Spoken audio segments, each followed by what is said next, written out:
about when we find ourselves getting hungry mid-morning? What tips do you have to Mhm. head off hunger? Yeah, so depending on what time people get up and start their day or what their day looks like, some people find that mid-morning they do get hungry.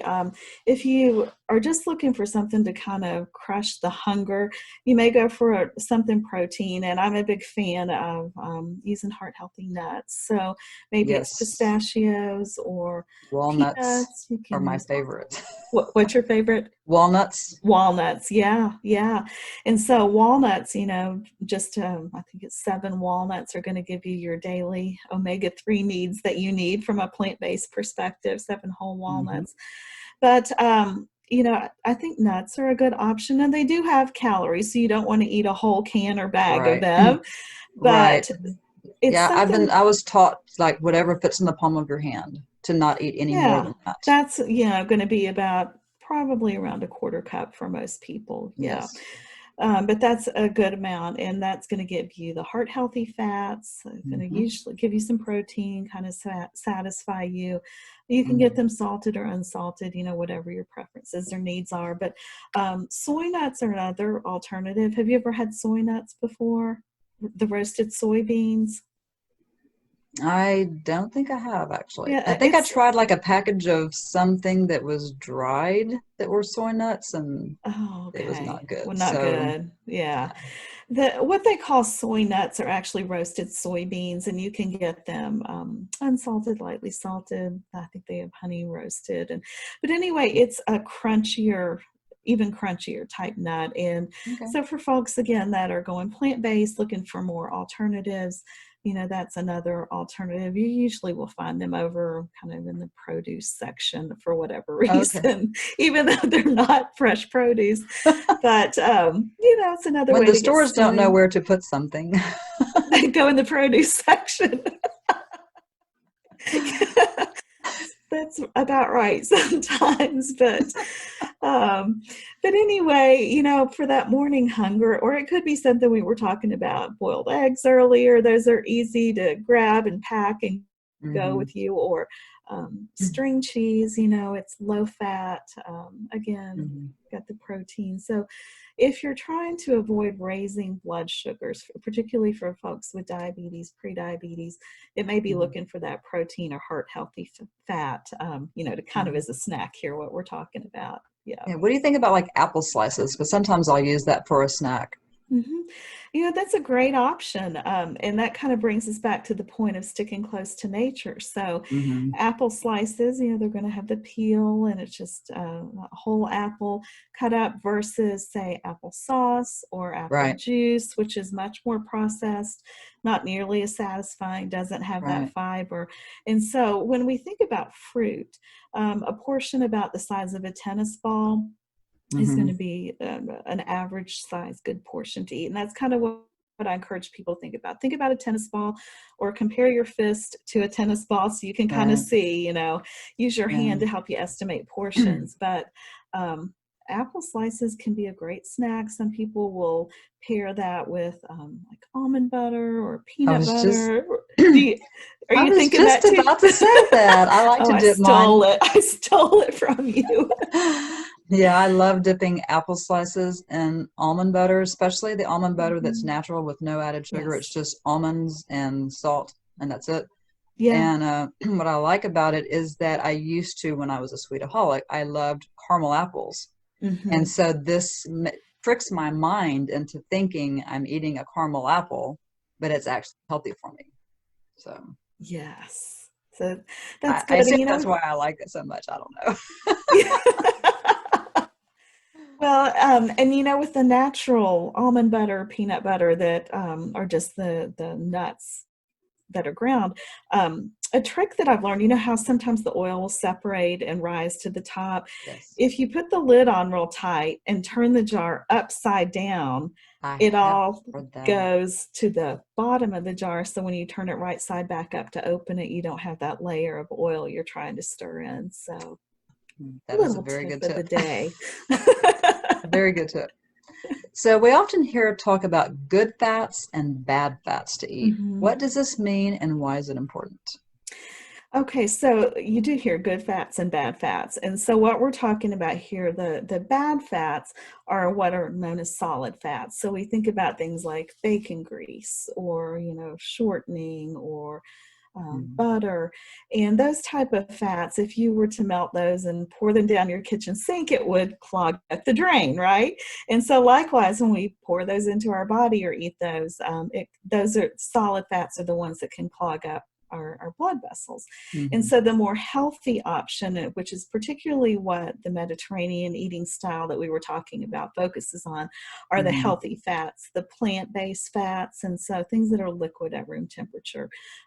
So we're talking about, our avocado oil, olive oil, canola oil, corn oil, those type of fats, or Mhm. avocado on a sandwich. I like to mash avocado and use that almost like as a sandwich spread instead of mayonnaise. And so that's a simple swap that, It tastes so really, good.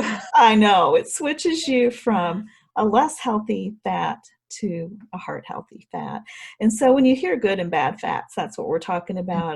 The omega-3 fish fats that we were talking about earlier, Mhm. those are the good heart healthy fats. Trying to eat fish at least twice a week. And, it's kind of interesting, the nutrition guidelines specify, but fried fish does not count. So it has to be Does not. does not count as a fish serving. So So that's we what we're thinking about. Yeah. Yeah. So we briefly talked about sodium a while ago, but should people be eating less sodium? And what are some simple ways to eat less sodium without sacrificing taste? Yeah, so sodium, here in America, gosh, I think the estimate is we eat close to 3,700 or more milligrams a day.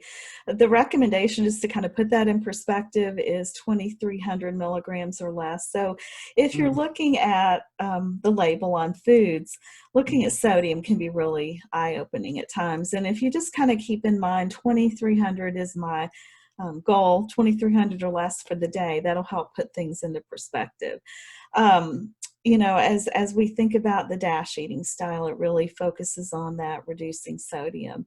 And mhm. for many of us, we get most of it comes from processed foods. It's not added Yes. sodium. Yeah. And so, there can be some really surprising things that you look at, or, foods when you Mm, eat out. Many of the fast foods are extremely high in sodium. But with sodium, it's kind of an acquired taste. And so just mhm, as you learn to, prefer higher sodium, you can unlearn it as well. And that's one thing mm, in my book, What Do I Eat Now, that I talk about is how you can just start slowly cutting back. And that mhm. with even as, within a week, your sodium preference can be less. So it was kind of interesting. There was a lady that I worked with for a number of years that had high blood pressure and was working on trying to cut back sodium. And so, I challenged her, just try to start cutting back a little bit in what you're doing. And she came back and she said, I never realized what a great taste green beans had without, just by themselves, without Yes. all the added, sodium and fat. And so we can teach ourselves to Mhm. prefer less sodium. And, we were talking It's about this. almost like the sodium covers up the the great fresh tasting It does. vegetables. So Yeah.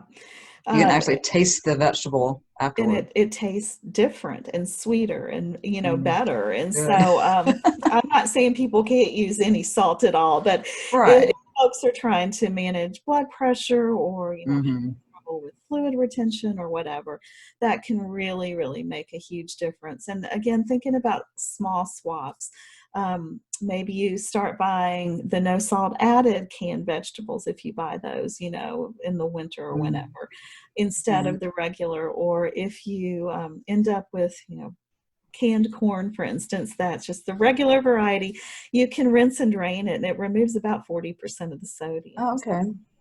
Yeah, so, we were making soup the other night, and, in these days of the pandemic, you can't always find exactly what you want. So we Yes. ended up with regular varieties of canned corn. And so I just rinsed and drained it, and that really helps remove 40% of the sodium. Hmm. Also going for frozen vegetables. A lot of people, question whether those are equally as nutritious. Most of them are Mm. frozen, flash frozen, right, fresh from the field, and so they have, very close nutrition to fresh vegetables. And so, just getting plain frozen vegetables is another Mm. easy way to reduce sodium with those type of what we might think of as processed foods. So, some people prefer to try. Like the salt substitutes, they have potassium chloride in them. So I would just encourage you, if that's something you're thinking about and you have any kind of heart or cardiovascular issues, to talk to the doctor about that, because the potassium can kind of come into play and may cause some problems there. But and then herbs, herbs and spices, big fan of that. Yes. Yes. Do you have ones that you like or particularly enjoy? Yeah, basil, oregano are two of my favorites. I like to make my tomato sauce kind of Hmm. from scratch. I don't use like go from tomatoes. I use the crushed tomatoes, but Yeah. adding I do the freeze dried herbs. Hmm. I think the brand is called Lighthouse or something. Okay. And yeah, and so I use a lot of those, and just Yeah. gives a Gives nice really flavor, great extra flavor. flavor. Yeah. So, adding the herbs and spices in place of the salt, again, is another small switch you can make to begin to Mm, kind of pump up the flavor without adding that extra salt. yeah. Yeah, I'm a big fan of basil too. I need to get some planted this summer. There's nothing like it. Yes, I know. I've thought about doing trying to plant herbs, but have not done that yet. So